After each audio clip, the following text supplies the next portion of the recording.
Oui, Bon. parfaitement. Donc, il manque plus que Yannick. Je ne sais pas si ça marche ou pas. Je propose que nous commencions, si vous voulez. Oui, eh bien, écoutez, on va commencer. Donc déjà, je dis bonjour à tout le monde, à tous les gens qui sont connectés. Bonjour à vous également. Voilà, donc bonjour à tout le monde et déjà merci d'avoir pris du temps pour cette présentation. Donc la société Acticor Biotech qui s'introduit en bourse. Je vous rappelle, c'est une offre à prix ouvert. On reviendra sur les termes de l'offre sûrement à la fin du webinaire. Alors, Acticor, donc, c'est une société donc, biotech qui est vraiment innovante par le traitement, vous savez, en phase aiguë de l'AVC et puis d'autres maladies, hein, comme les détresses respiratoires, etc., des infarctus, d'embolie pulmonaire. Mais bon, les dirigeants sont là pour mieux en parler que moi. Donc, bienvenue Gilles Avenard, donc, qui est directeur général de l'entreprise, Sophie Binet, directrice générale déléguée, Yannick, qui est, alors je ne sais pas s'il est là ou pas, donc directeur général délégué, Eric, directeur financier. Voilà. Voilà, donc là, c'est exactement ça. Mais écoutez, ce que je vais faire, je vais vous laisser la parole. Alors, je vous rappelle, vous ne pouvez pas voir les questions de tout le monde parce que pour des raisons de confidentialité, bien évidemment, dans RGPD, comme on dit. Donc, je serai l'intermédiaire entre vos questions et la société. Donc, n'hésitez pas. Peut-être que par exemple, de temps en temps, je vais couper un petit peu la parole ou j'attendrai la fin de la phrase pour poser des questions. Voilà. Mais écoutez, donc, vous avez la main. Je ne sais pas qui veut commencer, si c'est Je vais, Eric, si c'est Gilles. je vais commencer. En tout cas, merci beaucoup pour cette introduction. Merci beaucoup à tous les participants de ce webinaire. Nous allons commencer par nous présenter, en tout cas les trois qui sont déjà avec vous maintenant. Donc moi, je m'appelle Gilles Avenard, je suis médecin de formation, je suis hématologue.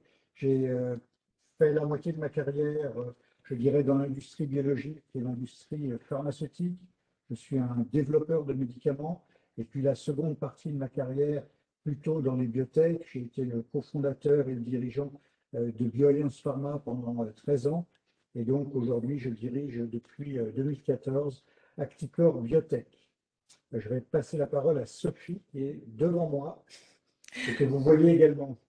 Bonjour, je suis Sophie Binet, donc directeur général délégué et directeur scientifique d'Acticor Biotech. Je suis scientifique de formation, j'ai une thèse en immunologie. J'ai passé la première partie de ma carrière dans la recherche académique et puis après j'ai rejoint le domaine de la biotech en étant directeur R&D de plusieurs sociétés de biotech, dont BioAlliance Pharma qui est maintenant devenue Onxeo. Et j'ai rejoint Acticor il y a un peu plus de 2 ans maintenant. Merci Sophie. Eric, Oui, bonjour, Eric Cohen. Je suis le directeur financier d'Acticor depuis 2016. Ça fait à peu près 20 ans que j'accompagne les sociétés innovantes dans le domaine de la santé comme directeur financier. Auparavant, donc, j'étais le directeur financier de Monacea Technologies et d'Ibrigenix. Et puis, j'ai démarré ma carrière dans l'industrie pharmaceutique comme le directeur financier de Teva, lorsque Teva s'est implanté en France sur le marché des médicaments génériques. Voilà, merci. merci Eric. Je Donc vous ai nous rejoint. allons vous parler d'Acticor Ah, Biotech. Yannick est là. Eric va nous passer les slides. Yannick est là. Oui, Il peut peut-être se présenter. Bonjour. Je ne sais pas si vous apparemment, Yannick, le m'entendez. son, ça fonctionne. Parfait. Ça Parfait. fonctionne? Bonjour Yannick. Oui, bonjour. Excusez-moi, j'ai eu des problèmes de connexion assez considérables. Yannick Plétan, moi je suis médecin de formation. J'ai un passé aussi en recherche. J'ai travaillé à l'hôpital quelques années. J'ai intégré l'industrie pharmaceutique, Sanofi, puis Pierre Fabre, puis Pfizer, puis Roche, dans des postes de R&D et de direction médicale. J'ai rejoint en 2016 Acticor comme leur responsable médical et également directeur général délégué comme Sophie Minet. Merci beaucoup Yannick. Donc, Acticor Biotech, nous ciblons les urgences cardiovasculaires. Alors, les urgences cardiovasculaires, ce sont des maladies que malheureusement chacun d'entre nous connaît, comme l'accident vasculaire cérébral, comme l'infarctus du myocarde, l'embolie pulmonaire. Notre traitement, vous allez le voir, est un anticorps, un fragment d'anticorps monoclonal. C'est donc un produit de biotechnologie. C'est un produit qui va être administré par voie intraveineuse. En aucun cas, nous ne ciblons des pathologies chroniques. Nous nous adressons vraiment au patient au moment où il arrive à l'hôpital. La société a été créée à la fin de 2013. C'est l'aboutissement d'une dizaine d'années de travaux à l'INSERM. Martine Gendreau-Pérus, qui est à l'origine de la découverte de la cible et de l'idée de développer un anticorps contre cette cible, a été la fondatrice de la société et elle est toujours présente à nos côtés. Donc, aujourd'hui, nous estimons que le développement d'Acticor et le développement de notre produit qui s'appelle le Glenzocimab est suffisamment avancé pour que nous puissions proposer une offre publique et une introduction en bourse. La raison en est que nous avons dérisqué le produit. Comme vous allez le voir dans la pathologie que nous ciblons, l'accident vasculaire cérébral, le principal risque est un risque d'hémorragie cérébrale, donc de tolérance. Et donc ce risque, nous l'avons, il est aujourd'hui derrière nous. Et c'est la raison pour laquelle nous avançons vers une phase d'efficacité. L'équipe d'Acticor, c'est aujourd'hui une vingtaine de personnes, complètement focalisées sur le développement de ce médicament. Nous ne sommes plus du tout une société de recherche, nous sommes réellement une société qui va développer ce médicament jusqu'à une preuve d'efficacité, voire son enregistrement. Sur la diapositive suivante, qui va arriver, pour les non-médecins et pour ceux qui connaissent ça, je m'en excuse. Donc, juste un petit rappel sur l'accident vasculaire cérébral. Il y a en fait deux types d'accidents vasculaires cérébraux. Excusez-moi Gilles, je vais vous couper 2 secondes. Apparemment, on me dit qu'on vous entend un peu faiblement. Est-ce que vous pouvez augmenter un tout petit peu le son de votre micro? Alors, est-ce que vous m'entendez mieux là? Je sais pas, allez-y. Ah, vous m'entendez mieux là? Là, oui, ça va un peu mieux. Là. Bon, Oui. ok. Donc, on va rester sur la diapositive précédente. Voilà. Donc, il y a deux types d'accidents vasculaires cérébraux. Les accidents vasculaires cérébraux qu'on appelle, excusez-nous, le nom barbare, ischémiques, et puis les accidents vasculaires cérébraux hémorragiques. Les premiers, en fait, sont dus à l'obstruction d'une artère cérébrale par un caillot ou par vraiment un tronc, ce qu'on appelle un thrombus, c'est-à-dire un blocage de l'artère cérébrale, soit par un caillot qui vient du cœur, soit directement un caillot qui s'est formé, par exemple, au niveau des artères carotides, avec une pathologie dont chacun a entendu le nom, qui est l'athérosclérose. L'important, c'est qu'il représente 85% des accidents vasculaires cérébraux, et le point majeur, c'est qu'ils peuvent se transformer de temps en temps, soit spontanément, soit sous l'effet du traitement, en accident vasculaire cérébral hémorragique. Et donc le vaisseau, après avoir été bouché, va se rompre et va provoquer une hémorragie cérébrale. Et là, il n'y a pas de traitement pour cette hémorragie cérébrale. Malheureusement, on est obligé de surveiller le patient. Et si jamais cette hémorragie cérébrale s'intensifie et que l'hématome devient trop important, c'est du ressort de la neurochirurgie. Donc, cette complication est la complication majeure des AVC. Mais revenons à la première forme, qui sont les AVC ischémiques, et donc qui représentent 85% des AVC. Il y a un point important à retenir, c'est la première cause d'invalidité chez l'adulte. Malheureusement, comme vous allez le voir sur la slide suivante, la plupart des patients qui font un AVC, eh bien, gardent un handicap. C'est ce que l'on voit sur la slide suivante, que moi je ne vois pas. Voilà. Donc, sur ce petit schéma à gauche de la slide, vous avez un carré qui représente 10 sujets sur 10 sujets, c'est-à-dire 100 sujets, et qui permet de montrer directement des pourcentages. Et comme vous le voyez, quelle que soit la sévérité de l'accident vasculaire cérébral, il y a environ 30% des patients qui reviennent à une vie normale, mais il y a plus de 50% des patients qui gardent un handicap et dont au moins 40% gardent un handicap sévère. Ça veut dire quoi un handicap sévère? Ça veut dire une aphasie, ça veut dire une hémiplégie, ça veut dire une paralysie d'un membre. Ouais. Et en tout cas, c'est la plupart du temps une incapacité de revenir à une vie normale, de travailler. Et donc, c'est un coût pour la société extrêmement important. Vous le voyez, plus de 60 milliards d'euros en Europe, plus de 100 milliards de dollars aux États-Unis.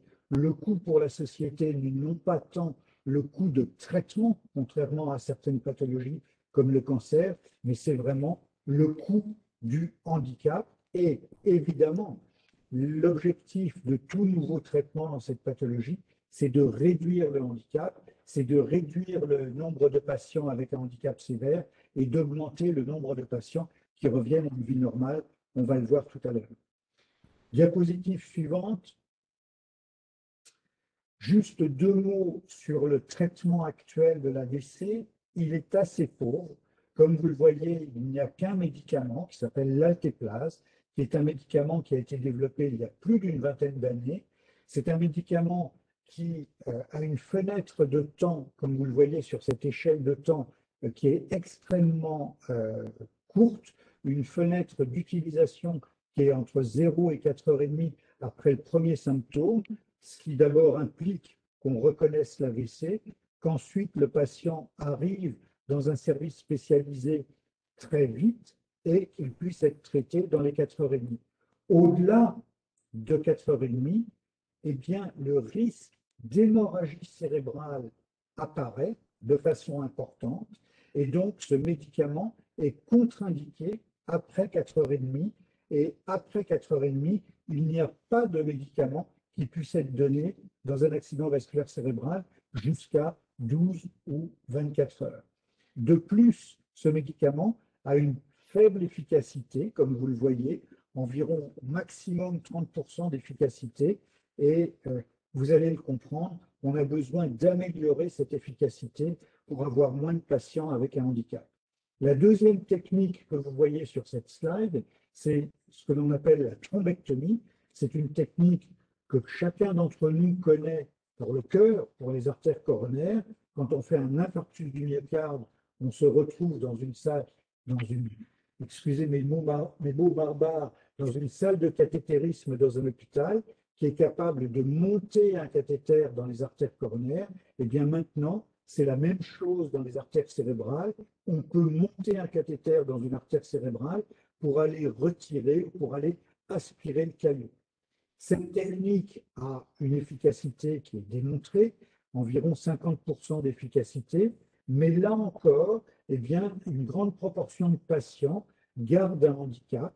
Et donc, quand on voit ces deux traitements qui sont aujourd'hui le meilleur traitement de l'AVC, eh bien, il y a la place pour améliorer cette efficacité, pour améliorer, je le redis, le nombre de patients sans handicap ou avec un handicap moins sévère, et surtout sans risque hémorragique, qui est je dirais, l'obstacle majeur de tous les traitements. Et la raison pour laquelle il n'y a pas d'autres traitements dans l'accident vasculaire cérébral, c'est ce risque hémorragique. On ne peut pas utiliser les médicaments classiques que sont les anticoagulants, que chacun d'entre nous connaît, ou les antiagrégants plaquettaires, comme par exemple l'aspirine. Si on donne de l'aspirine au tout début d'un accident vasculaire cérébral, on risque de provoquer une hémorragie cérébrale.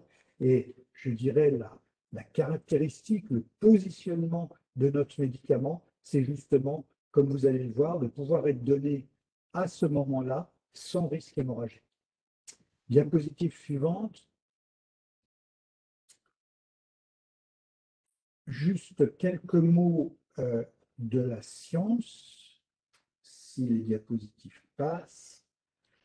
Voilà, je ne vais pas rentrer dans les détails, mais disons que notre anticorps va se fixer sur un récepteur des plaquettes sanguines. Les plaquettes sanguines, ce sont ces petites cellules du sang qui permettent d'arrêter le saignement lors d'une hémorragie classique. Par exemple, quand on se coupe, eh bien, ce sont les plaquettes sanguines qui vont permettre d'arrêter le saignement. Mais de façon pathologique, ces plaquettes sanguines se fixent aussi sur le caillot dans une artère bouchée, ce qu'on appelle le thrombus. Elles vont venir s'agréger sur ce thrombus et empêcher sa dissolution. Et évidemment, notre médicament, vous l'avez compris, il empêche l'agrégation plaquettaire sur ce caillot et il va permettre de dissoudre ce caillot de façon beaucoup plus facile. Et je vais vous montrer une petite vidéo qui explique très bien ce mécanisme d'action. sur cette slide qui détaille en fait la vidéo que vous allez voir. C'est une expérience qui est dans un tube à essai. Ça n'a rien à voir avec l'homme, mais ça permet de comprendre ce qui va se passer. Sur la figure de gauche en rouge, on a formé un caillot de fibrine, et puis sur ce caillot de fibrine, on fait agir l'altéplase, le médicament dont on a parlé tout à l'heure, qui va dissoudre ce caillot, et on rajoute du sang avec des plaquettes que vous voyez en vert. Et donc sur la figure du milieu, vous commencez à voir ce caillot qui se réduit, dont la taille se réduit, mais vous commencez aussi à voir les plaquettes en vert qui viennent s'agréger. Et sur la slide de droite, eh bien, on voit que le caillot est pratiquement complètement dissous, mais les plaquettes sont venues s'agréger. Elles sont venues s'agréger sur ces restes de caillots, et c'est ça que nous allons empêcher avec notre anticorps. Et je vous le montre sur la vidéo suivante. Donc, en espérant qu'elle va passer, tout à fait. Et donc, vous voyez vraiment ce caillot en rouge qui est en train de disparaître. Donc, le médicament dont on a parlé, il est efficace, il dissout le caillot, mais comme vous le voyez, les plaquettes viennent s'agréger sur ces restes et donc vont reformer un caillot, ou en tout cas vont empêcher sa dissolution complète. Et c'est ce mécanisme-là que nous souhaitons inhiber. Et c'est sans doute ce que vous venez de voir sur cette petite vidéo qui explique la faible efficacité de l'altéplase, du médicament chez l'homme, puisqu'on n'a que 30% d'efficacité au maximum. Diapositive suivante. Et sur cette diapositive sur laquelle je vais passer vite, vous avez la même expérience, mais avec à droite l'anticorps que nous développons. Et donc, ce que l'on voit, c'est que les plaquettes les plaquettes en vert ne viennent pas sur ce caillot en rouge. Donc, il y a moins de jaune que sur la slide de gauche, où les plaquettes sont venues s'agréger. Et donc, nous sommes un antithrombotique sans risque hémorragique. Diapositive. Excusez-moi, je vais juste vous couper 2 secondes. J'ai deux petites questions. Il y en a une de Yannick enfin, c'est simplement un petit peu technique. Il dit simplement, est-ce que les filières thrombolyse, c'est pas jusqu'à 6 heures? Voilà, les délais c'est pas jusqu'à 6 heures. Et deuxième question de Walid, combien serait la demi-vie du médicament? Alors, la fenêtre d'utilisation de la thrombolyse, elle est en train d'augmenter, mais aujourd'hui, elle reste pour l'Europe à 4h30. Pour les États-Unis, elle est même de 3 heures. Mais bon, il a raison. Cette fenêtre a tendance plutôt à augmenter. Et elle a tendance à augmenter, j'ajoute, en raison de la qualité de l'imagerie aujourd'hui qui permet d'éliminer les hémorragies cérébrales et donc d'utiliser l'altéplase un peu plus longtemps. Mais aujourd'hui, c'est 4h30 la limite. Et la deuxième question portait sur la demi-vie du médicament. La demi-vie du médicament, mais Yannick va vous le montrer sur une slide, elle est courte. Par contre, une fois qu'on a injecté le médicament, les plaquettes sont entièrement recouvertes par notre anticorps.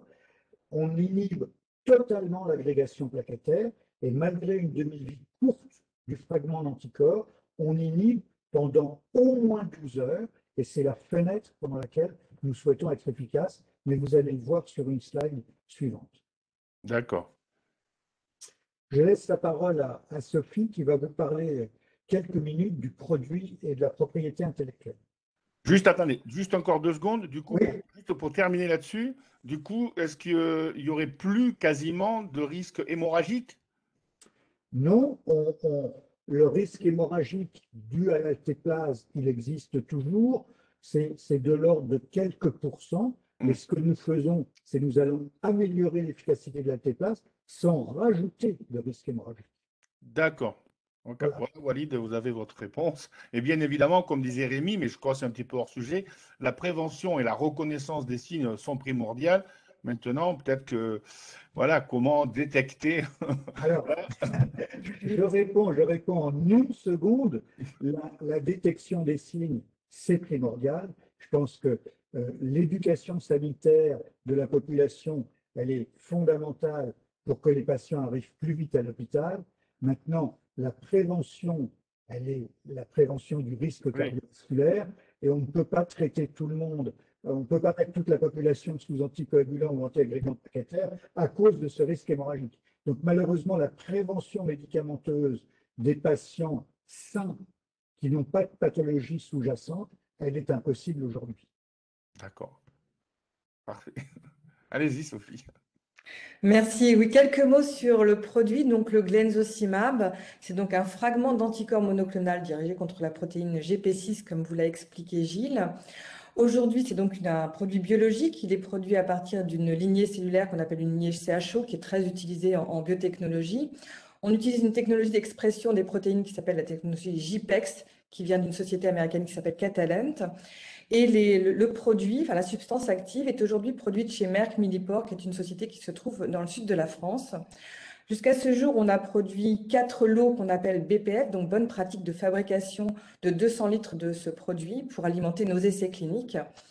Et le produit se présente, comme vous le voyez sur la petite photo, en flacon de 50 ml de produit. C'est donc un produit liquide qui va s'administrer directement au patient.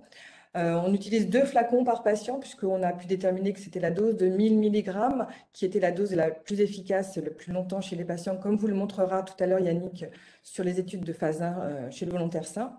Donc on utilise 2 flacons, donc ces flacons sont à 10 mg ml. Et puis, autre atout de ce produit, c'est qu'il est donc liquide, à 4 degrés, se conserve à 4 degrés et qu'on peut le conserver jusqu'à 3 ans, ce qui le rend vraiment très pratique pour les essais cliniques. Sur la slide suivante, quelques mots également sur la protection intellectuelle autour de l'anticorps, le Glenzocimab. Donc, nous avons déjà une première famille de brevets qui protège son utilisation dans les maladies thrombotiques. Cette famille de brevets a été délivrée aux États-Unis l'année dernière et les procédures d'examen est toujours en cours en Europe, mais c'est en très bonne voie aussi de délivrance. Nous avons une seconde famille qui protège le mode d'administration du Glenzocimab, qui est également en procédure d'examen aux Europes et aux États-Unis. Cette famille de brevets donc protège son mode d'administration, qui est une perfusion de 6 heures avec une première partie en bolus qui permet de saturer l'ensemble des plaquettes, comme vous l'a expliqué Gilles, avec l'anticorps, puis maintient pendant 5h45 la perfusion d'anticorps. Et enfin, une dernière famille qui a été déposée l'année dernière et qui n'est pas encore publiée, qui protège l'utilisation du Glenzocimab dans le traitement du syndrome de détresse respiratoire lié au Covid-19, que donc nous avons déposé l'année dernière. Merci beaucoup, Sophie. Je vais donner la parole à Yannick. Bonjour, et vous pouvez m'entendre correctement? Oui, oui, c'est parfait. Très bien. Donc, pour repartir de ce qu'a présenté Gilles tout à l'heure et faire le lien, vous avez sur le cartouche de gauche ce qui se passe pour les patients tout venant, et vous voyez qu'il y a un lourd tribut lié au handicap. Quand on applique l'altéplase dans les conditions officielles, à savoir avant 4h30, après l'épisode, qu'on prend des sujets de gravité modérée à sévère, en éliminant les extrêmes, ceux qui reviennent spontanément à la normale et ceux qui meurent d'emblée, vous voyez que on améliore bien sûr le nombre de patients qui reviennent à la normale, on voit un petit peu moins de décès. Ce qui est caractéristique, c'est surtout que le schéma, la représentation en nombre et en type n'est pas très différente entre le patient tout venant et le patient sous altéplase. Autrement dit, quand il reste du handicap, ce handicap reste essentiellement un handicap majoritaire, c'est-à-dire avec la nécessité d'une assistance d'un aidant à domicile. Avec le Glenzocimab, et c'est ce qu'on ambitionne, et c'est aussi ce qui sous-tend les hypothèses des études, et en particulier de la grande étude dont je vais vous parler après, on voudrait dépasser la barre des 50% de patients qui reviennent à la normale, qui peuvent reprendre une vie normale, et diminuer de 38 à 22% la quantité de ces patients qui justement ont un handicap qui est très important et qui change la nature de leur vie.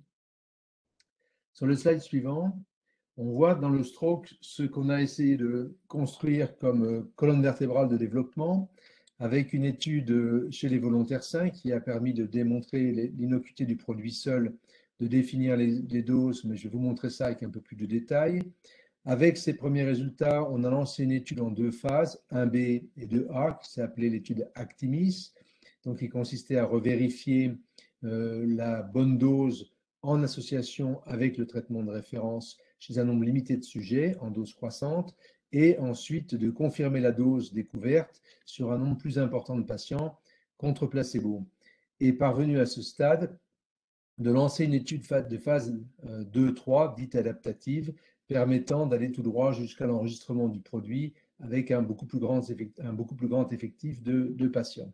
Je vais rentrer dans le détail de ces études dans la slide suivante, sans vous noyer si possible. Donc la première étude était une étude chez le volontaire sain.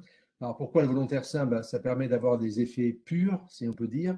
Bien entendu, chez le volontaire sain, on ne va pas redonner de l'altéplase, donc on va juste donner notre produit tout seul, mais au moins on a un petit peu une baseline absolue sur la sécurité.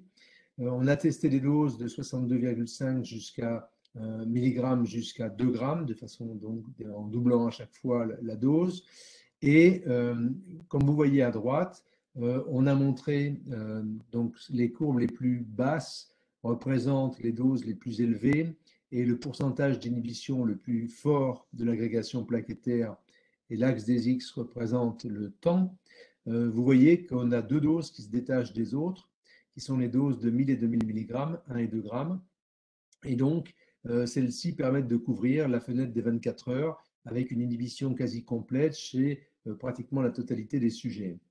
Surtout, ce qui est intéressant dans cette étude, c'est qu'à côté du fait qu'on montre que l'effet pharmacologique tel qu'on l'a présumé s'observe, eh bien, il n'y a pas de prolongation du temps de saignement, ce qui est disons, la démonstration de ce qui a été affirmé à partir de la découverte de la GP6 et de son antagonisation. Et puis, on a montré qu'il n'y avait aucun autre effet indésirable, par exemple de type allergique, qui soit présent chez ces patients. Donc, on a défini un ensemble de doses pour commencer l'étude suivante, que je vous montre maintenant, qui, elle, est chez des patients. Et cette étude chez les patients a été faite, comme indiqué, en deux morceaux. Dans la première partie, on a monté un ensemble de doses de 125 mg à 1000 mg, comme on l'avait fait chez le volontaire sain, mais cette fois-ci en association avec l'altéplase chez 100% des sujets et en association en plus avec la thrombectomie chez 50% des sujets qui se trouvaient éligibles à cet acte mécanique. Quand on a atteint la dose de 1000 mg, on s'est aperçu qu'il n'y avait aucune augmentation, comme a expliqué Gilles tout à l'heure, des événements hémorragiques en présence du glenzocimab. Autrement dit, on n'avait que le fond connu déjà d'effet de saignement de l'altéplase, mais rien de plus. Et donc, sur cette base-là, le comité indépendant nous a autorisé à passer à une extension de l'étude, la phase dite 2A, chez 100 patients, 50 sous produits, 50 sous placebo, une étude qui a été menée dans 6 pays européens et qui, en plus d'étendre la sécurité, va nous permettre d'avoir les premières données d'efficacité, premières données qui seront disponibles avec un rapport au début de l'année prochaine. Donc, sans avoir attendu que ce rapport soit disponible, et parce que l'essentiel de la question qui se posait, notamment au regard des autorités, c'était la sécurité, nous avons été autorisés, avec la dose de 1000 mg, à commencer l'étude suivante. Alors, l'étude suivante est une étude dite adaptative, un design qu'on n'utilise pas très souvent dans cette indication, mais en même temps, il y a eu très peu de développement pharmacologique, comme il a été dit tout à l'heure. Mais par contre, c'est un design qui est très connu dans notre domaine, comme le cancer. L'idée, c'est de commencer une première partie d'étude avec un nombre limité de patients et de vérifier au bout d'un certain temps que d'une part, on n'a pas de problème de sécurité et que d'autre part, on a des bonnes chances d'être dans nos hypothèses d'efficacité et donc d'avoir un ratio bénéfice-risque qui va justifier d'exposer les patients de la deuxième partie qui sont nombreux et en l'occurrence 800.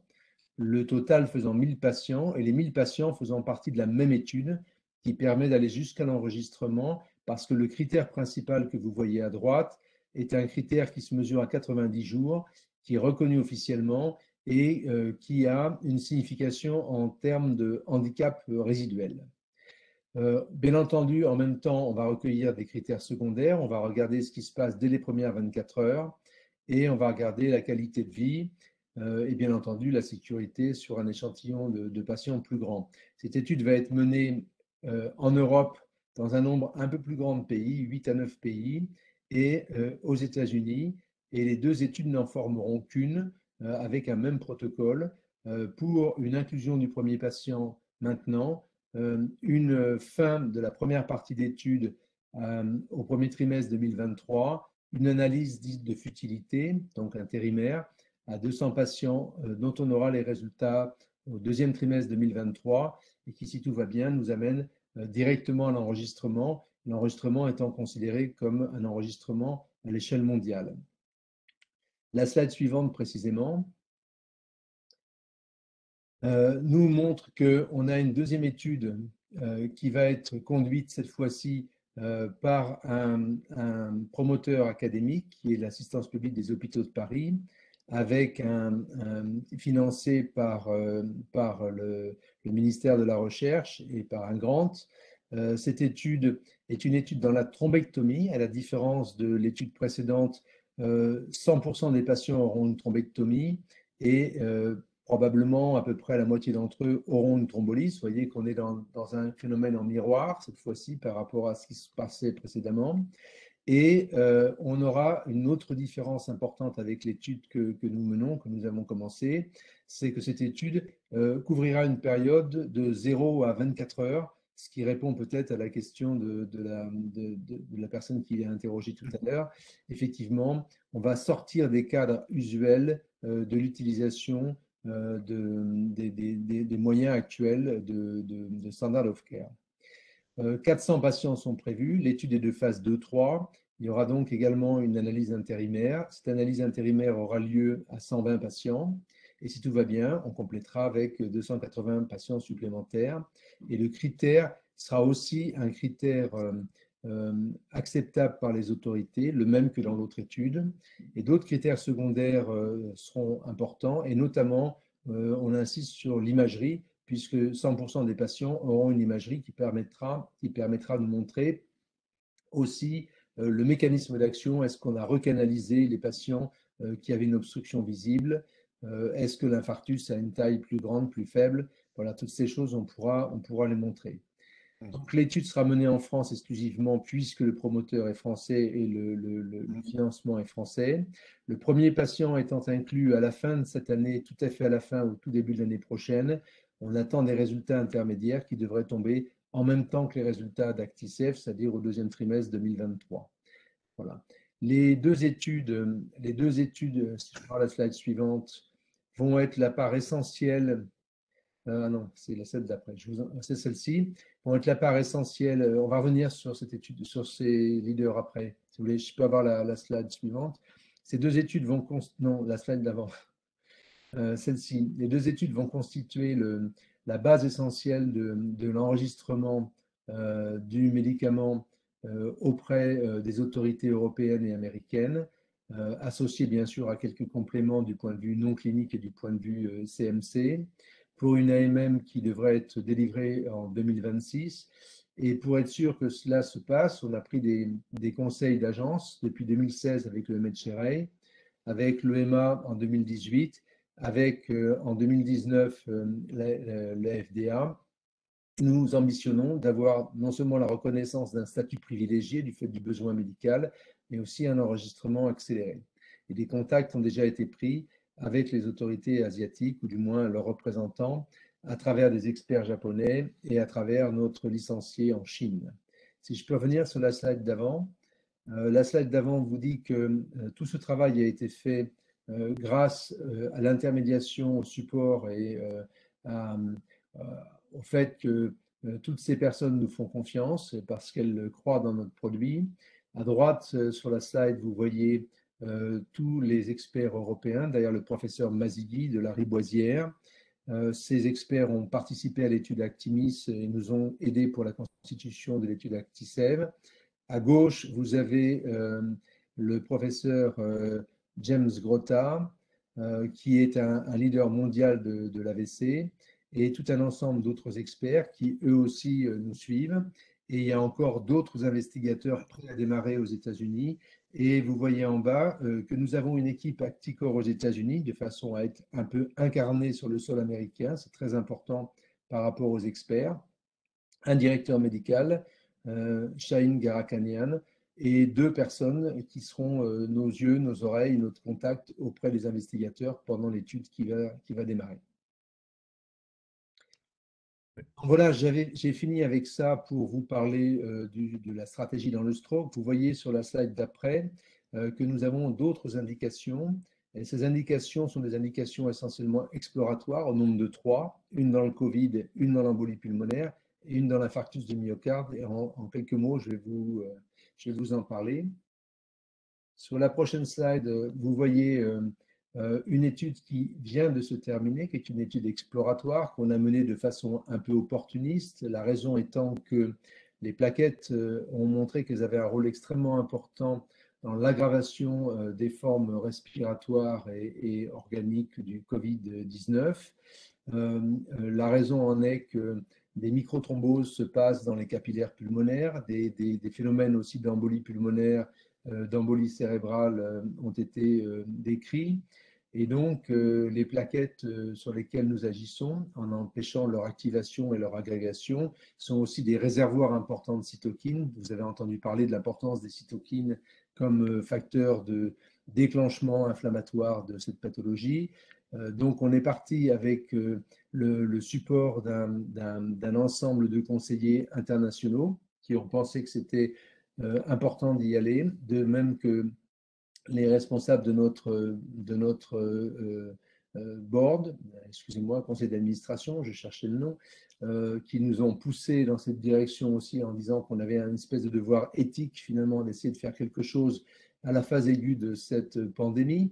Donc nous avons lancé une étude certes petite mais quand même contrôlée avec un placebo, avec 4 centres au Brésil et 4 centres en France. L'étude est actuellement terminée. Le dernier patient est sorti d'études au 3e trimestre. On est en cours d'analyse des résultats, lesquels devraient être disponibles en début d'année prochaine. Donc, nous n'avons pas de projet immédiat de suite parce que nul ne sait dire ce que va devenir la pandémie. Néanmoins, si les choses devaient repartir et qu'on ait besoin de traitements symptomatiques dans cette pathologie, nous serions à l'écoute tant des gouvernements que des partenaires industriels qui pourraient être intéressés à nous épauler et à reprendre la suite si les résultats, bien entendu, le permettent. Intéressant dans cette étude, on a en même temps augmenté la quantité d'exposition puisque l'on a donné notre traitement non seulement dans une perfusion, mais 3 jours de suite. Voilà, de telle sorte qu'on a une expérience de 3 administrations et de voir que ça a été très bien toléré. Et on a aussi 100% de nos patients qui avaient des anticoagulants sous la forme d'héparine ou de dérivés d'héparine. Et on s'est aperçu que la tolérance a été excellente et qu'on n'a pas eu plus de saignements. C'est un point extrêmement important. Alors, c'est un point d'autant plus important que, slide suivante, on veut s'attaquer maintenant à l'embolie pulmonaire avec une étude qui s'appelle BREEF de phase 2, elle aussi exploratoire, et que dans l'embolie pulmonaire, le traitement de base aujourd'hui, c'est l'héparine. 100% des patients sont sous héparine après une embolie pulmonaire. Eh bien, nous, on va essayer d'ajouter notre traitement à l'héparine et de l'ajouter à des petites doses d'altéplase, l'altéplase étant le seul traitement thrombolytique qui est l'AMM dans l'embolie pulmonaire, mais qui n'est pas utilisé pour des raisons que précisément il fait saigner au niveau du cerveau, un effet secondaire qui est considéré comme trop important pour le risque encouru d'une embolie pulmonaire qui certes peut se dégrader, mais qui, quand il n'est pas mortel, va avoir tendance à régresser en quelques mois. Donc l'idée, c'est bien entendu que la régression du caillot se fasse beaucoup plus vite, que les patients soient soulagés et surtout qu'il n'y ait pas de complications cardiovasculaires et notamment s'ils ont déjà un passif cardiovasculaire. Donc l'étude serait initiée en France et dans d'autres centres européens. On regarderait du point de vue des critères, bien entendu, la tolérance, mais aussi comment on diminue la surcharge de ce qu'on appelle le ventricule droit du cœur, et donc comment se fait également la désobstruction pulmonaire mesurée avec un scanner spiralaire, lequel permet d'explorer l'intérieur des artères sans avoir besoin de faire des épreuves invasives. L'étude commencerait plutôt en fin d'année prochaine et bien entendu durerait à peu près 2 ans. L'étude suivante est la troisième et dernière étude exploratoire, s'appelle Liberate. Elle nous est proposée par un groupe expert à Birmingham, qui est expert à la fois dans l'infarctus du myocarde et dans la thrombose. Ces personnes ont obtenu un grant de la part de l'État anglais à travers le NHS. Et donc, grâce à ce grant et à notre participation, notre produit et lui seul pourrait être testé en perfusion à la phase toute initiale de l'infarctus du myocarde chez des patients hospitalisés en urgence. Et on mesurerait la taille de l'infarctus en regardant versus un placebo si on diminue la taille de l'infarctus et si donc on peut prétendre être un traitement d'urgence dans l'infarctus du myocarde. Voilà, c'est quelque chose d'extrêmement intéressant, sachant que le développement dans ce domaine est extrêmement coûteux et nécessite énormément de malades. Comme pour Garden tout à l'heure, c'est évident que nous continuerions à développer que dans le cadre d'un partenariat.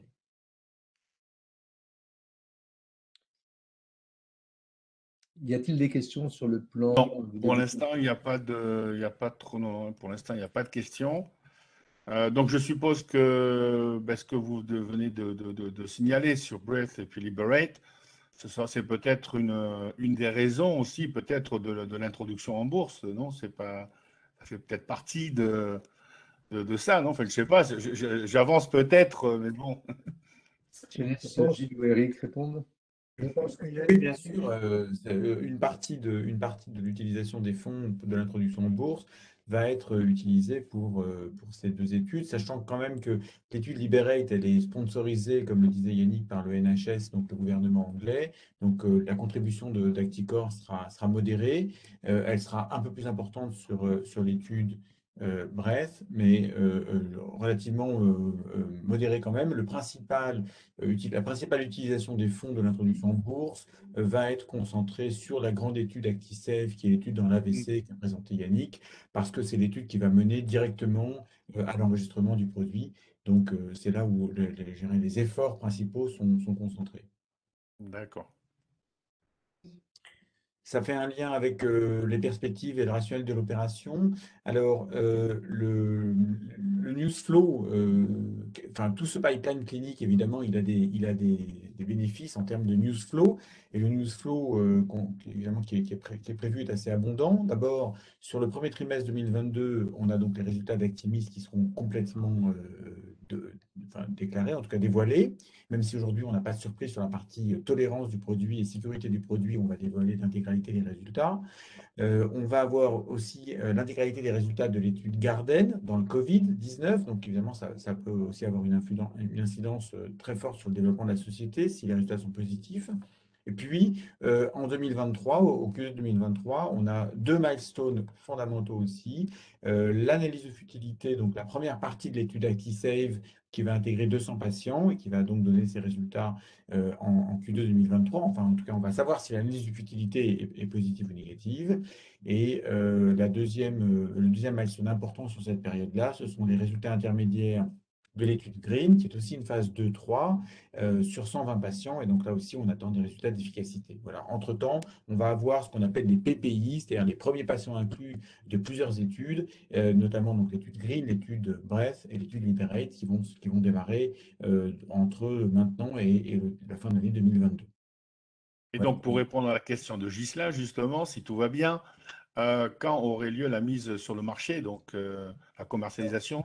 Alors, la mise sur le marché, c'est vraiment l'étape un peu ultime. Donc, c'est prévu pour 2026. Voilà. Entre 2022, 2023 et 2026, il va y avoir des milestones d'efficacité du produit. Et ces milestones d'efficacité du produit, lorsqu'ils seront atteints, vont être évidemment des éléments fondamentaux pour la création de valeur de l'entreprise, la création de valeur globale sur le produit et la croyance que le produit va évidemment être commercialisé. Donc, ce sont des milestones importants avant la mise sur le marché du produit, donc prévu pour 2026. D'accord. Voilà pour Ghislain.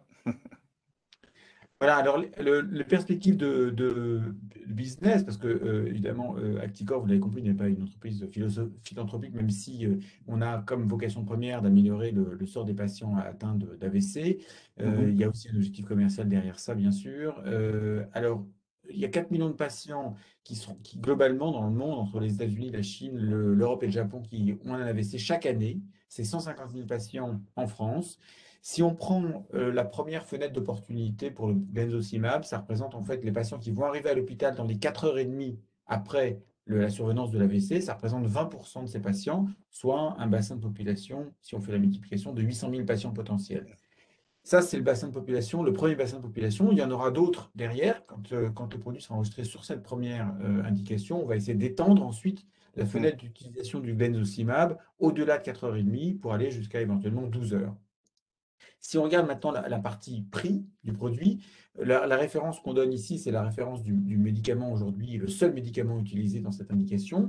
C'est une bonne référence, mais c'est ce qu'on considère comme une référence plancher, parce que c'est un médicament qui a été autorisé il y a plus de 20 ans. Donc son prix aux États-Unis est de 5 000 $ et il est de 500 € en Europe. On considère qu'on devrait obtenir un prix largement supérieur à l'alteplase avec le benzocimab, d'abord parce qu'on est 20 ans plus tard, puis d'autre part parce qu'on va aller nous chercher un enregistrement dans l'AVC, alors que l'alteplase avait demandé un prix de remboursement, non pas pour l'AVC, mais pour l'infarctus du myocarde, qui est une pathologie dans laquelle il y avait déjà beaucoup de médicaments sur le marché, donc forcément les prix étaient beaucoup plus compétitifs et tirés vers le bas. Voilà. Sachant que l'alteplase fait aujourd'hui 1,7 milliard de dollars de chiffre d'affaires annuel, on est largement en mesure d'estimer que le potentiel du benzocimab est largement au-dessus du milliard de dollars de chiffre d'affaires sur une année. Voilà. Je ne sais pas s'il y a des questions sur cet aspect business. Non, pas pour l'instant. Non, il y a simplement des questions sur la disponibilité du PowerPoint, etc. Mais bon, pour l'instant. Donc, j'ai lu pour l'instant.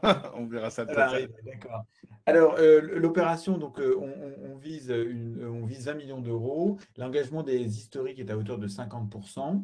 C'est une utilisation des fonds qui va permettre de soutenir l'activité de développement de la société pendant les 2 prochaines années. Et ça intègre, donc c'est jusqu'en fin 2023, et ça intègre dans cette période-là, vous l'avez compris, donc les milestones que je vous ai décrits, qui sont des milestones importants, puisque ce sont des milestones d'efficacité sur l'étude ActiSave et sur l'étude GREEN. Voilà.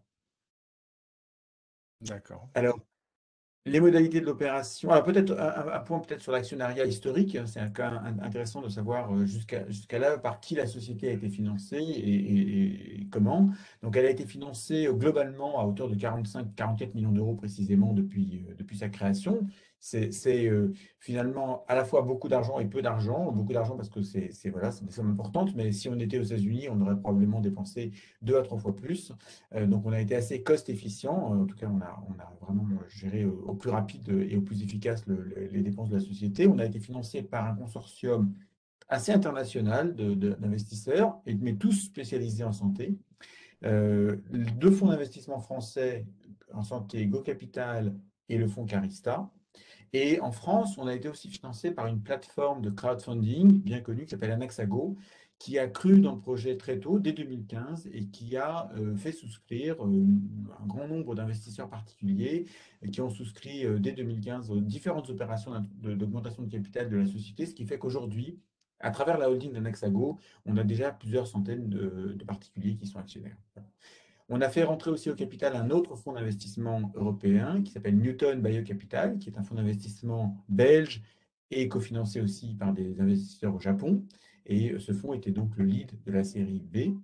C'est un investisseur qui a l'habitude de la biotech, qui est spécialisé en biotechnologie.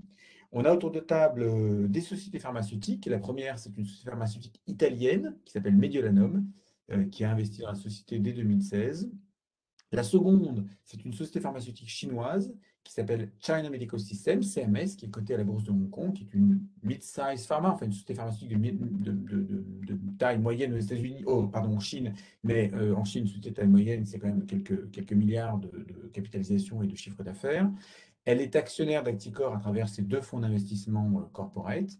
Et surtout, comme le disait Yannick à un moment donné, elle est détentrice des droits de commercialisation du benzocimab sur une partie de l'Asie et notamment sur la Chine. Ce qui veut dire qu'elle va aussi démarrer des essais cliniques en 2022 en Chine, dans les mêmes indications qu'Acticor. Et donc, on va pouvoir bénéficier des données cliniques qui vont être générées en Chine et qu'on va pouvoir pouler ces données cliniques avec celles qu'on va générer en Europe et aux États-Unis. Donc, on va bénéficier aussi de tout l'investissement de CMS sur le territoire chinois. On a également un troisième fonds, ou un deuxième fonds asiatique au capital. C'est une société d'investissement coréenne qui s'appelle Mirae Asset Global Investments et qui a investi dans Acticor à travers un fonds d'investissement biotech qui est cofinancé par une société qui s'appelle Celltrion. Celltrion, c'est l'un des leaders mondiaux de la fabrication d'anticorps monoclonaux. C'est une société pharmaceutique coréenne de premier plan et donc qui est investisseur dans Acticor à travers Mirae. Voilà. Voilà un panorama de l'actionnariat d'Acticor à ce jour, avant l'introduction en bourse. D'accord. Et le montant de l'IPO, c'est autour de 17 millions d'euros, c'est ça? 20 millions d'euros, c'est le 20 montant. millions d'euros. D'accord. 20 millions d'euros, ouais, 20 millions en d'euros. milieu de fonds. Oui, d'accord. 20 millions d'euros. Et donc, enfin, si j'ai bien lu, donc apparemment, les actionnaires dirigeants se sont engagés à conserver les titres, c'est ça? Oui, en Pendant fait, bien sûr, il n'y a pas de 365 vente. jours Il n'y a pas pour de les vente. actions Il anciennes n'y a pas de et vente. Et tout à fait. Et les actionnaires existants et historiques. 180 pour les nouvelles, c'est ça? Ah, j'ai pas compris, pardon, ce que vous avez dit. Au niveau des actions anciennes, apparemment, donc les Oui, actionnaires dirigeants auraient pris un engagement de conserver les titres pendant 365 jours. Les actions nouvelles, exactement. 180. Est-ce que c'est bien ça ou... Oui, c'est ça, exactement. Ouais, oui, tout à D'accord. fait. Il y a une Ok, conservation, une clause de conservation des titres historiques pendant un an. Exactement. d'accord. Et donc, juste pour répondre à une question aussi, si jamais l'OPO a été sur la fourchette un petit peu, on va dire, basse, vous Oui, aurez peut-être des choix à faire au niveau parce que là, on est parti sur 20 millions d'euros, en sachant qu'il y a une partie pour le développement donc, du médicament, il y a une partie pour la recherche clinique de ce que vous avez cité, et puis bien sûr pour les frais de fonctionnement, etc. Et donc, si jamais on était sur la fourchette un peu basse, vers quoi vous dirigeriez-vous, plus ou moins?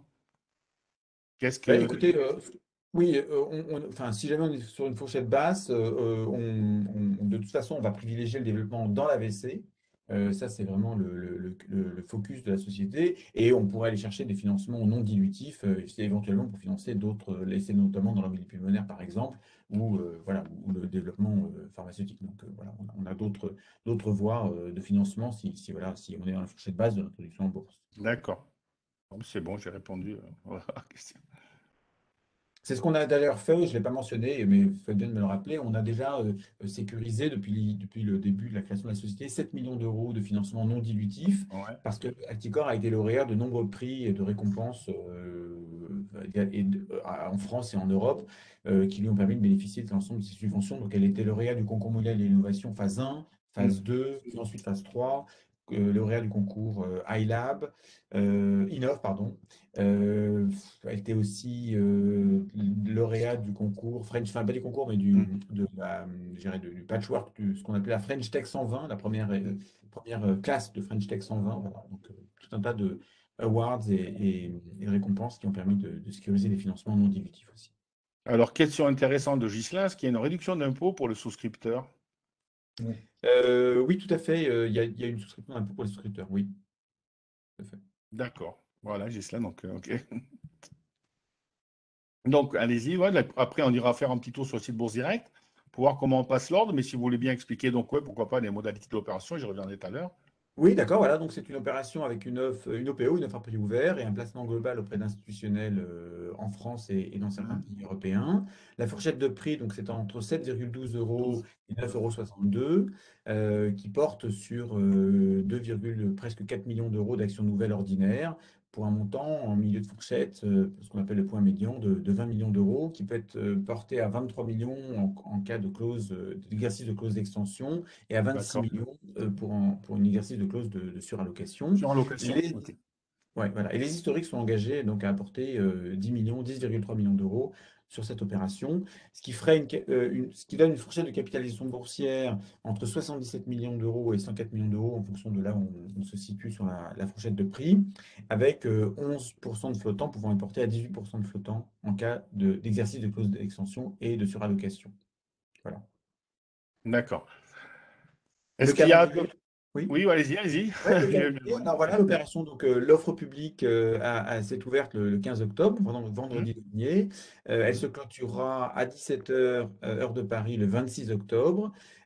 Et donc, je dirais les comptes rendus, en tout cas la diffusion du communiqué de presse annonçant le succès de l'opération sera disponible à partir du 27 octobre. Un premier trading des actions, une première négociation des actions le 1er novembre. Ce n'est pas banal, mais voilà, c'est la date qui a été choisie. Comme ça, Et voilà. la bourse est ouverte le 1er novembre, Exactement. Et quasiment voilà, tous les jours exactement. fériés, sauf 2-3 jours par an, mais la bourse de Paris est quasiment tout le temps ouverte. Donc, le 1er novembre, il n'y a pas de problème. Est-ce qu'il y a des questions ou je passe après directement sur le site Bourse Direct pour vous montrer comment on passe l'ordre, comment on peut réserver ces titres? Est-ce que parmi les participants, vous avez d'autres questions? Profitez-en. Les dirigeants, les personnes d'Acticor sont là. Donc, est-ce qu'il y a d'autres questions? Comment bénéficier de la réduction d'impôt? Voilà. Alors, Ça, c'est toujours Ghislain. oui, il faut demander à votre établissement bancaire. Je ne sais pas si, non, c'est pas précisé ici. Il faut demander à votre établissement bancaire. Bon, alors dans ces cas-là, il faudra s'adresser à Bourse Direct. Je vous donnerai le numéro. Il faudra appeler la salle des marchés Très ou bien. envoyer un petit mail à fiscalité et on vous donnera tout le chemin à suivre Excellent. pour justement bénéficier de la réduction d'impôt. Parfait. Merci Bourse Direct. Voilà. Alors, qu'est-ce que je veux dire? Sinon, je peux tout à fait prendre la main et vous montrer du coup, comment on peut aller sur le site Bourse Direct. Voilà, je vais faire partager mon écran. Ah oui. Euh, Attendez, c'est pas ça du tout. Tac, tac, tac, parce que là, du coup, c'est vous qui êtes. Alors, attendez, c'est vous qui êtes. Voilà. Voilà, ça y est, je vais reprendre la main. Hop, voilà. Je vais me donner les droits. Je vais partager du coup mon écran. Voilà. Partager. Voilà. Hop, donc ça, c'était simplement là. Alors, donc bien sûr, pour les gens qui sont clients Bourse Direct, je ne sais pas si on n'a pas été connecté, sinon c'est pas grave, je vais me connecter à nouveau. Il faut aller dans l'onglet Mes comptes, Introduction en bourse. On va voir si ça va ou pas. Voilà. Ça tombe bien. La première, c'est Acticor Biotech.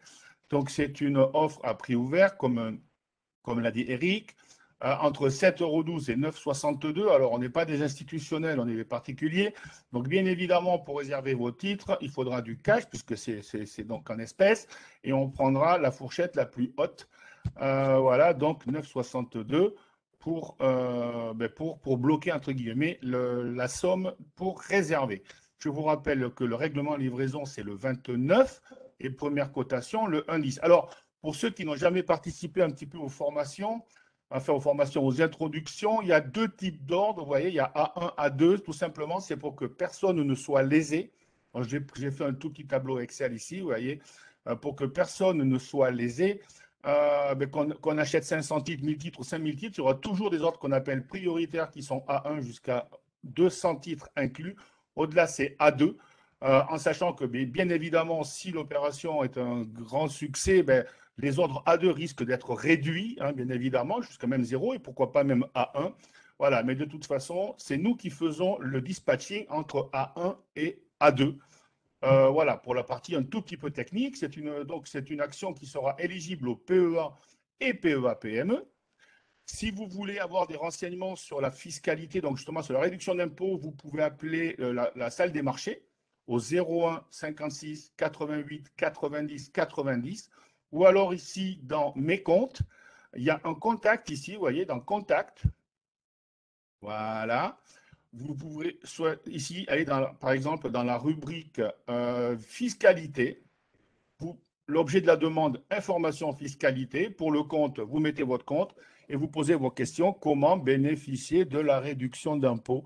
Et ne vous inquiétez pas, nos services vous répondront dans les plus brefs délais. Donc, je répète, introduction en bourse. Voilà. Donc, vous pouvez bien évidemment, il faudra accepter et prendre connaissance des conditions. Vous pouvez ici télécharger la notice AMF. Il y a une soixantaine de pages, voilà, 61 pages exactement, où vous pouvez retrouver un petit peu toutes les caractéristiques de l'introduction en bourse. Donc voilà, pour ce qui est de mon côté. Donc bien évidemment, vous mettez la quantité, je connais avoir pris et valider l'achat, tout simplement. Alors, je vais voir s'il y a d'autres questions en attendant. Pour l'instant, il n'y a pas de questions. N'hésitez pas, profitez-en.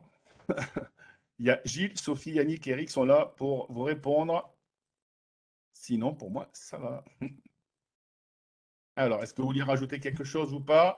Donc, je vous rappelle, donc sur offre prix ouvert. Voilà, cotation à partir du 1er novembre sur Euronext Growth. Pour votre culture générale, ça s'appelle ALACT, c'est le mnémonique. Pourquoi? Parce que AL, c'était Alternext. Avant, ça s'appelait Alternext et pas Euronext Growth. Donc, toutes les valeurs de Euronext Growth commencent par AL et ACT, c'est les 3 premières lettres de la société. Voilà. Est-ce qu'il y a des questions? Un petit mot de la fin? Oui, allez-y. Gilles. Oui, oui, oui. Ben, écoutez, d'abord, je voudrais vous remercier pour ce webinaire. J'espère que nous avons au moins intéressé nos participants et je les en remercie. Je voudrais juste rajouter que, évidemment, nous sommes sur un développement de médicaments, nous travaillons dans un besoin médical, et vous l'avez compris, qui est aujourd'hui non satisfait, tout ce qui est totalement paradoxal par rapport à une pathologie que chacun d'entre nous connaît et malheureusement qui peut toucher nos proches, nos familles ou nos amis. Et donc cette pathologie n'a aujourd'hui pas de traitement et nous avons une solution qui, je l'espère, va améliorer la prise en charge et diminuer donc le nombre de patients avec des séquelles. Sachez également que toute l'équipe que vous voyez aujourd'hui, mais également l'ensemble de l'équipe des 20 personnes est complètement impliquée sur ce projet et d'ailleurs très motivée parce que ce n'est pas toujours fréquent dans notre métier de développer un médicament aussi intéressant et aussi important pour les patients. Donc nous sommes très motivés et écoutez, si ça vous a intéressé, merci. Et si vous investissez, un double merci. Alors, j'ai deux questions. J'ai deux questions. La première, quels sont vos principaux concurrents directs actuellement? Et la deuxième, comment a été à peu près, on ne peut pas expliquer en détail bien évidemment, mais fixer la fourchette de prix d'introduction? Voilà, donc je pense qu'il y a. Voilà. Alors, sur la première question, je vais répondre. Sur la deuxième question, Eric a le temps de préparer sa réponse. Donc, sur la première question, est-ce que nous avons des concurrents et quels sont nos principaux concurrents? Eh bien, de nouveau, paradoxalement, et je pense que la raison en est ce qu'on vous a expliqué, c'est-à-dire ce risque d'hémorragie cérébrale, nous avons très peu de concurrents. Il y a très peu de médicaments qui sont concurrents parce que tous présentent ce risque hémorragique. Alors, nous avons un concurrent quand on tape GP6 sur Internet et sur Google, on trouve un produit qui n'est pas un anticorps anti-GP6, mais qui est au contraire la GP6 elle-même. Et donc, ce médicament qui est développé par une société allemande qui s'appelle AdvanceCore, qui est une start-up, ne va pas probablement avoir les mêmes indications que les nôtres, c'est-à-dire que comme c'est une protéine qui est la GP6, elle va sans doute se fixer plutôt sur le collagène des vaisseaux, c'est-à-dire sur des vaisseaux athéroscléreux, et donc leurs indications seront plutôt l'athérosclérose carotidienne que directement l'accident vasculaire cérébral. Donc ça, c'est le concurrent qui travaille sur la GP6, sur la même cible. Ensuite, au plan du positionnement, nous avons un essai clinique, il y a un essai clinique aux États-Unis qui repositionne deux vieux médicaments à la même phase de l'accident vasculaire cérébral. Ce sont deux médicaments qui ont potentiellement un risque hémorragique. Donc, mais je dirais que cet essai clinique, qui est un essai académique et qui est financé par le NIH aux États-Unis, ce n'est pas un essai industriel, c'est un essai qui, pour nous conforte dans le positionnement de notre produit et qui nous montre qu'aujourd'hui, les gens recherchent finalement, après 20 ans de désert de recherche de désert thérapeutique, les gens recherchent un médicament qui améliore la prise en charge de l'AVC. Et donc, voilà, c'est deux potentiels médicaments concurrents, mais le risque, c'est le saignement intracérébral. Et c'est aujourd'hui ce que nous n'avons pas après la première étude que nous venons de terminer. Voilà pour répondre à votre Merci. première partie de D'accord. question. Merci. Alors, sur la deuxième partie de question, la valorisation de l'entreprise a été d'abord calculée par les analystes des deux sociétés de banque, enfin des deux banques qui accompagnent l'opération. Et donc, ils ont fait une valorisation technique de la société sur leur modèle. Donc, ce sont deux spécialistes de ces équipes spécialisées en santé qui ont fait ces modèles de valorisation. Et puis ensuite, la partie bancaire a décidé en fait d'une décote à offrir aux investisseurs lors de l'introduction en bourse, et ça donne une fourchette de prix qui intègre une décote en fonction des conditions de marché. Donc, quand les conditions de marché sont un peu difficiles, la décote de prix est meilleure, et donc aujourd'hui, les conditions de marché pour les introductions en bourse étant un peu difficiles, la décote de prix dont vous bénéficiez est extrêmement intéressante par rapport à la valorisation de l'entreprise qui avait été validée, en tout cas établie par les deux équipes d'analystes, et qui se situe autour de 125 millions d'euros pré-monnaie, mais ce n'est pas la valorisation proposée aux investisseurs à l'introduction en bourse, elle est bien inférieure. D'accord. Est-ce que sur votre site, on peut retrouver les slides de la présentation ou pas? Tout à fait. Oui, non, là, c'était pour répondre à Christophe. Donc, Christophe, vous pouvez aller sur le site de la société. Personnellement, j'ai enregistré aussi le webinaire. Je vous coupe. Ils ne sont pas encore, mais Je vous coupe. Eric a dit oui parce Non, mais qu'il la est réponse est il est extrêmement volontariste. Vous attendez quelques minutes qu'on les mette. Il n'y a pas de souci. Non, après, de mon côté, voilà, il n'y a pas de souci. Voilà. Alors, pour répondre tout simplement aussi sur la valorisation, ce sont en général les actualisations de cash flow futur. Voilà, donc voilà, bon, on ne peut pas rentrer trop dans le détail, ça serait assez compliqué, mais bon, vous faites, voilà, c'est… Oui, c'est pas nous qui les avons déterminés, c'est les analystes des banques. Bien sûr, ouais, je connais bien la méthode, ok. Ouais, Pas de souci. Est-ce qu'il y a d'autres questions? Pour l'instant, non. Ben, écoutez, il est 15 h, quasiment 15. 15 h. Pourra-t-on récupérer le webinaire? Ben, écoutez, moi, je l'ai enregistré. Je verrai ce qu'on peut faire avec. Voilà. Écoutez, je vous souhaite déjà à tous une excellente après-midi. Merci d'avoir participé à ce webinaire donc pour l'introduction de Acticor Biotech. Je vous rappelle, vous avez jusqu'au 26 à 20 h sur le site Bourse Direct pour réserver des titres. C'est du cash, donc il faut du comptant, de l'argent sur le compte. Règlement livraison le 29, première cotation le 1er novembre. Voilà. Merci Gilles, merci Sophie, merci Yannick et puis merci Eric. Et puis peut-être à bientôt. Voilà, très heureux d'avoir fait votre connaissance et puis d'avoir participé à ce webinaire.